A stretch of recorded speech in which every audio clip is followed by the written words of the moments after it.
Hey, what's going on? I am at Boomtown Biscuits and Whiskey, is that right? That's right, you got it. With PJ, the owner, and met some friends here. We're in downtown Cincinnati.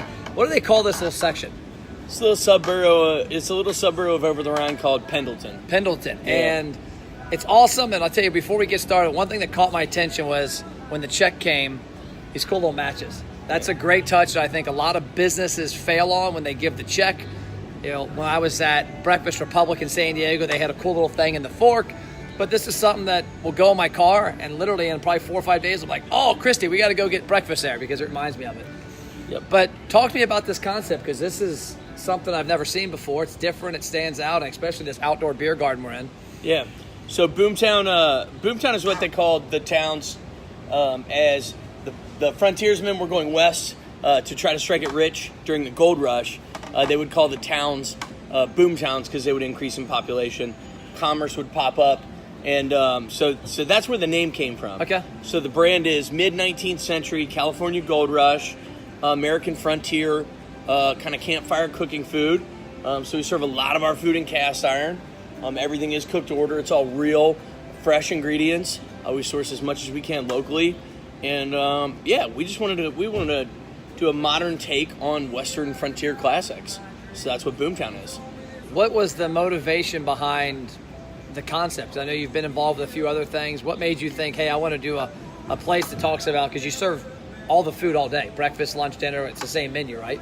You got it. And yeah, so really it comes from just a love for brunch food and just really, growing up eating breakfast for dinner was a thing when I was growing up, and I just have always enjoyed the idea of being able to serve brunch every day of the week. I hated the fact that it was a Saturday, Sunday exclusive thing where you were only able to drink mimosas and eat a really hearty breakfast on Saturday or Sunday. And that's not the case. You can eat it whenever you want. And something that caught my attention also was when you came to the table, and you obviously knew the two guys I was with, and you were talking about the biscuits and how you didn't bring them out because they didn't pop, they didn't have something, and just I was telling you, I said, you need to start doing some videos, because what you were describing to me was food porn. Yeah. And it's just the way it came off your tongue. It's just not a regular biscuit. And it's true. Biscuits are challenging. There's thousands of ways to make biscuits. Whether you're talking about the technique or you're talking about the ingredients that go into making a biscuit.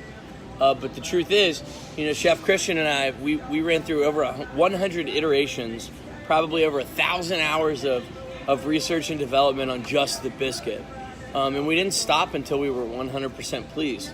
And we truly think our biscuits are the best biscuits that we've ever had in our entire lives. Oh, they were delicious. I joked that before, because you brought some biscuits out ahead of time, that before breakfast got here, I'm like, man, I think I'm almost full. Yeah, it's delicious. What about the atmosphere? I mean, we're outside. We'll go inside in a minute, but I mean, you've created something that when I walked in, I said, man, somebody put some thought into this. Yeah, so we wanted to be really deliberate with how we were telling the brand story. We wanted to tell the brand story from approaching the building to sitting at the table to paying out with the check and receiving the matchbox and serving the food in the cast iron. We wanted to make sure that everything we did was an extension of the brand story. So that's why you see a lot of the natural wood elements. You'll see, we source these chairs. They're used chairs from a cafe in Paris. And then, we got like the fire pit down here with the tree stump seats and stuff like that. And then on the inside, you really feel kind of what the that kind of like Western frontier California gold rush vibe. Yeah. When we get in there. Yeah. What I love about it, because I eat out. I'm kind of unique. My wife and I, we have a kitchen in our house that probably is like going to divorce us eventually because we don't use it much. Right. We eat out a lot. Yeah. And one thing that hurts me all the time, and I did a video on this with a guy from Canada at the Eagle recently, that I talked about, what are you doing unique in your restaurant? Because so many places are the same crap, same thing, the same look. I was actually in Dairy Queen the other night getting a blizzard, and their table topper was like I'll have to show it to you later, it's pretty funny.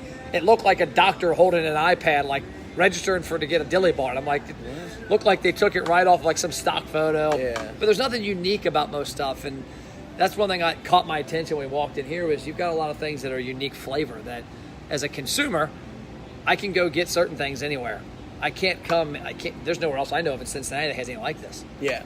We've worked with a lot of local purveyors and I'm glad to walk through, each purveyor individually.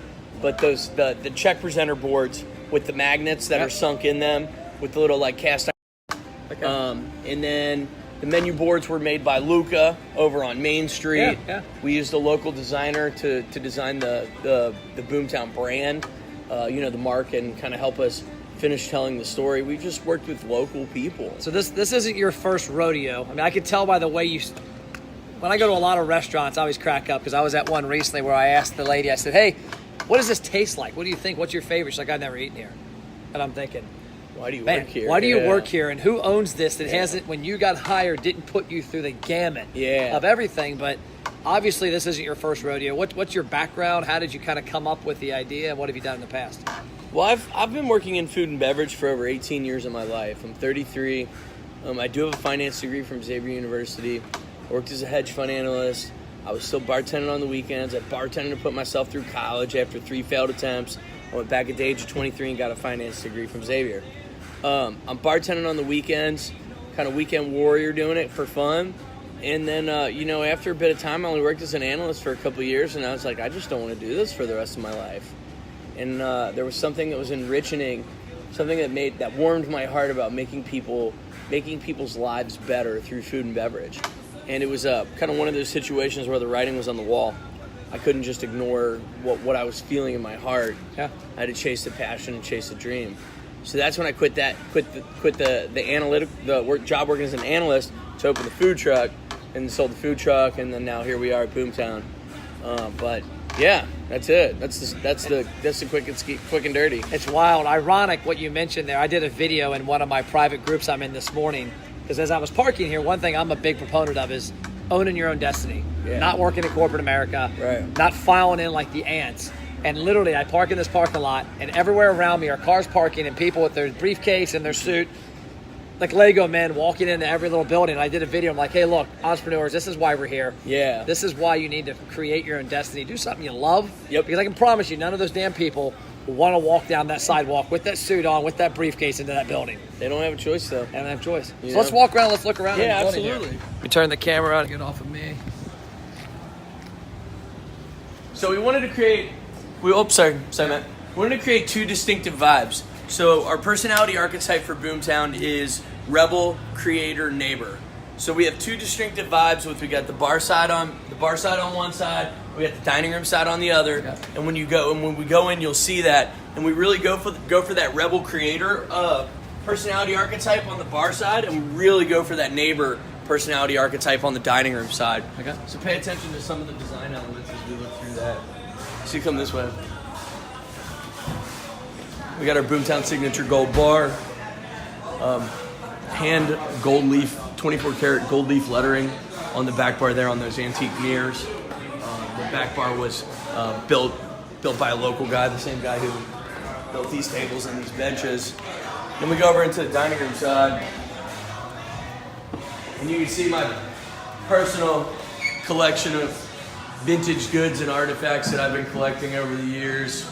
I got an old coal miner's lantern that's from 1879 up there on the top left. That's awesome. I've got some brass binoculars over on these shelves over here that were from World War I.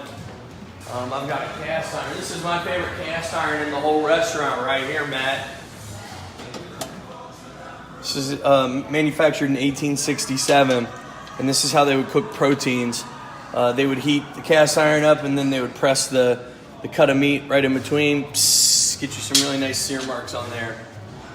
But you can really kind of see, you can tell we use these clean, modern design elements on this side. The doors. Yeah, we've got these clean, modern design elements. We got this banquette over here was manufactured by Orange Chair. They're another local company. They build all the banquettes for Boca and Soto. So yeah, there it is. Well, there we go. I appreciate you spending some time with me. If you're a aspiring restaurant owner, you're a restaurateur, you're looking to do something different. Go outside the box. This place is unbelievable. The vibe it's got. You know, I noticed all this because it's funny. I was showing you a picture of my office. I just redid my office with table almost identical to your table as my desk. Yeah. Went to the antique marks, looked everywhere to find things like that Yep. to really stick out. And when I walked in, I knew that somebody thought through, why that was there. Yeah. And it really resonates, and this is somewhere I'll definitely bring friends and family, and when I come downtown every Thursday, I'm going to probably have breakfast every week, so I look forward to it. Thanks, Matt. Thanks for watching, guys. See you later.